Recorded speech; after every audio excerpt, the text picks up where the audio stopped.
To build anything that truly lasts, it takes time.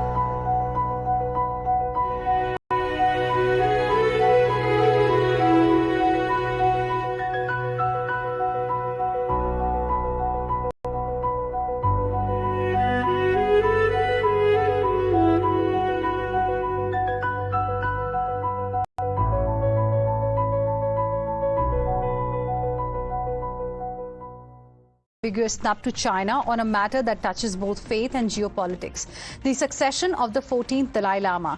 As China tries to exert control over who gets to be the next spiritual head of Tibetan Buddhism, India has made it clear that decision rests only with the Dalai Lama and his institution. The straightforward statement made by Union Minister Kiren Rijiju pushes back against Beijing's meddling and reaffirms India's stand on religious freedom and Tibetan autonomy. Listen in to what Union Minister Kiren Rijiju said. One of the important events that you're going to be participating in is in Dhamshala. Dalai Lama, is going to complete his 90 years. It's a birthday celebration.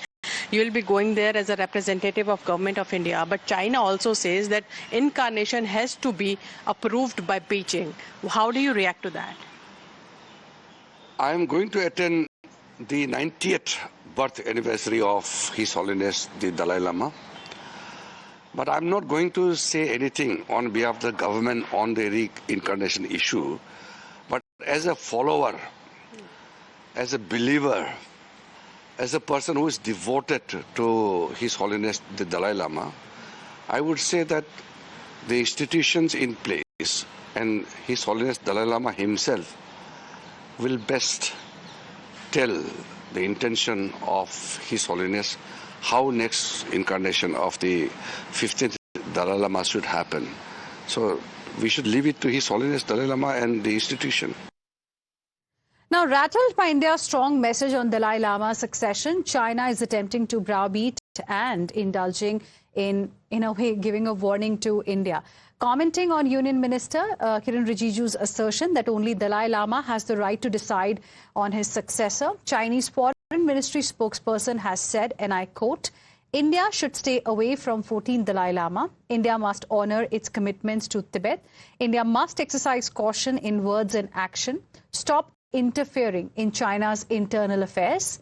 India must avoid impact on development of ties. So in a way, a warning is something that has come from China after seeing the statement by Union Minister Kiren Rijiju. Now, viewers, Times Now senior executive editor Madhavdas Gopalakrishnan spoke to Penpa Sereng, who is the head of Tibetan government in exile. Now, Penpa Sereng tore into China and slammed its attempt to interfere in the succession plans. Listen in. With the recent announcements of the Dalai Lama that he would indeed have a reincarnation and the response coming in from China, joining us to discuss all of this is Penpa Sereng, who is the head of the Tibetan government in exile. Thank you so much for speaking to us here at Times Now, sir. And as far as the recent announcement of Dalai Lama and the response from China is concerned, how are you looking at all of these developments? Because this is being seen as a historic announcement when it comes to the succession of the Dalai Lama on his 90th birthday. The Chinese government will keep saying what they want to say. They don't bother about what the world has to say. They don't bother about the religious freedom of the Tibetan people. They not just occupied our country and blatantly suppress the Tibetans. And right now, the Chinese government is aiming at the elimination and destruction of Tibetan identity in the form of its language and culture and religion and all that. So it's not a surprise to hear things from the Chinese government. Of course, they have been saying it's a break from the tradition, but when they say it's a break from the tradition, what does that mean? That golden urn needs to be used. But it was something that the Manchus, when they had little influence in Tibet, introduced this in 1793, but it was rarely used, and whenever it was used, it was the selection has through the traditional means have already been done.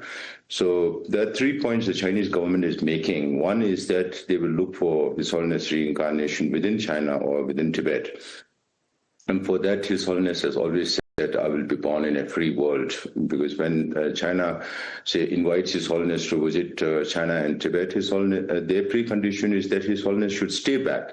And His Holiness has always been saying that if I get opportunity to go to China or Tibet, I will go, but I will not live there because there is no freedom there. So also the Chinese government says, when Chinese government says that they will choose for the next Dalai Lama within Tibet or China, that is the reason why His Holiness says he will be born in a free world. And in the case of using the golden urn, there have been 8 Dalai Lamas even before the golden urn. So what about those Dalai Lamas? Are they not Dalai Lamas just because Chinese government introduced golden urn for their political benefit? But even the Qings were Buddhists in a way, but the present government is a communist government that does not believe in any religion. So for that matter, I don't think they can fool the international community or the domestic audience within the country. And the Tibetans will definitely not accept any choice of the Chinese government or direct interference by the Chinese government in the selection of the next Dalai Lama, whenever it happens. But I want to make clear that His Holiness has reassured us many times that he will live for more than 2 decades and more. So it's still very early, according to us. Because His Holiness is committed to live long, and there are also provisions be signed that this Dalai Lama will